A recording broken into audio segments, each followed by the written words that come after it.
So number one, time. Time freedom means that you choose how your days are spent. You choose when you work.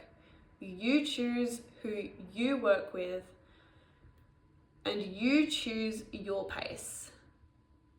You're not trapped by a schedule that someone else has created. And you're not trapped by this box that you're trying to fit yourself into. Right now, most people sell their time just to survive. We wake up, we go to work, we go home, we go to sleep. We go to work, come home, go to sleep, wake up, the cycle repeats, right? So days blur, weeks blur, years get ahead of you, and you're sitting there at the end of the year thinking, oh my God, how did this year just go so quickly? And you feel like you have no time, and you feel like your days are just filled up and you are just constantly exhausted. So the point number 2, money. So point number 2, money. Money freedom doesn't mean being a millionaire. It means that your bills are handled consistently and safely without stress. It means that your living expenses are covered. You have savings.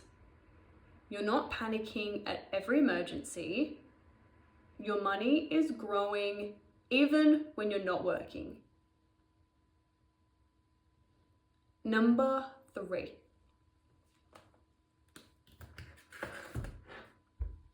Number 3, choice.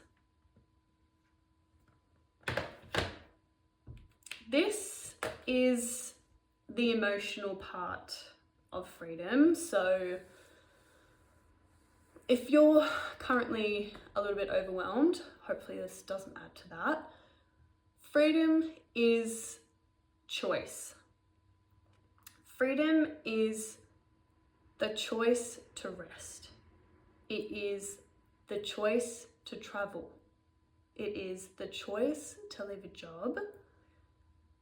And it is the choice to say no to something that takes away from you. Most of us do not have a choice.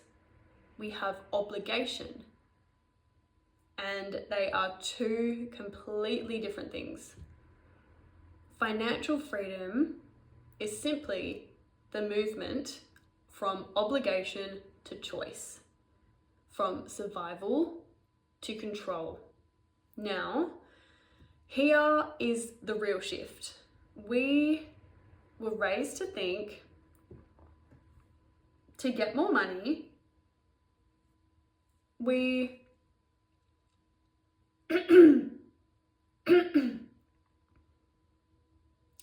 were raised to think to get more money, you need to work harder. No. When I watched David and the team at White Samurai, that is just not how wealthy people operate.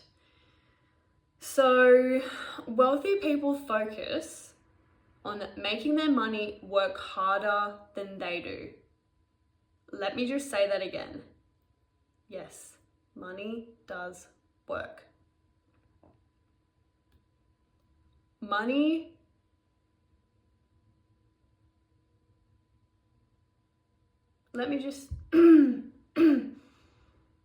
the wealthy focus on making their money work for them.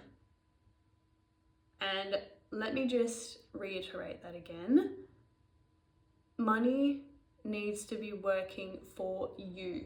You don't need to be working for your money. The poor work for money. The wealthy make money work for them. And here's the thing about that. It's not about being lucky. It's not about being born rich, even though that would be nice. It is not about privilege or opportunity or knowing the right people. It's about learning something most of us were never taught. Money grows when you give it a job. Crazy. When you invest, money works. When you start a business, systems work. And when you build assets, money creates more money.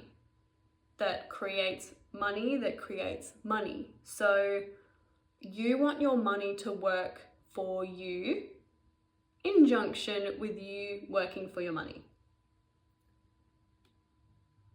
But if every dollar that you make goes straight to bills, so you get your money and you're spending it straight away because you need to, obviously, you're under obligation. So the money never actually then gets to work, right? So in part 1, I want to just plant this seed. You do not get financial freedom by working more.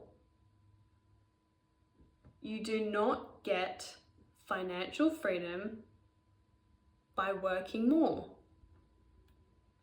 You get financial freedom by learning how money works and using it differently. Over this series, I am going to show you a few things. So I'm going to be showing you how wealthy people think about money, how to break out of the paycheck to paycheck loop, how to invest even if you start with almost nothing, how to build systems that generate money while you rest, and how to stop being scared of money and start being strategic with it. Because you don't need to be rich to begin. You need to invest to become rich. And this is where the journey begins. This is Financial Freedom, Part 1. Take a breath and just let all of this information sink in, because the version of you who feels tired, who feels overwhelmed, behind, or frustrated, that version of you is welcome here. I'm not here to shame anyone. I'm not here to make you feel bad for the person that you are obligated to be. We are just doing this for clarity, for everything to make sense finally. And in part 2, I am going to be talking about why you feel stuck. No matter how hard you work, it doesn't move. Nothing changes. Why your money seems to disappear. Why saving feels literally impossible. And why you feel tired all the time. And once we understand the trap, we can break it. So stay with me, follow this page, and take notes. Let yourself learn, because we are all children of life. I believe in the philosophy that it is never too late to teach an old dog new tricks. Because I've done that firsthand. I don't have dogs, I have cats, and they're quite old, but I heard that saying quite a while ago, and I just thought, oh, cats are pretty smart. I wonder if they could learn tricks. And they were quite old. They were about 8 or 9 when I first started teaching them tricks, and they could learn. They learnt them. And I tried this on a couple of friends' dogs, and lo and behold, it works. You just have to have motivation, and you have to have the strategic systems in place. So you're teaching yourself, you're being motivated, and you're teaching the animal in a way where it will learn. So think of yourself as my cat in this situation, and I am teaching you how to learn. So if you have any queries, head to White Samurai and follow this page and keep learning. So follow along for more, and thank you for watching. Class has now ended. Yay.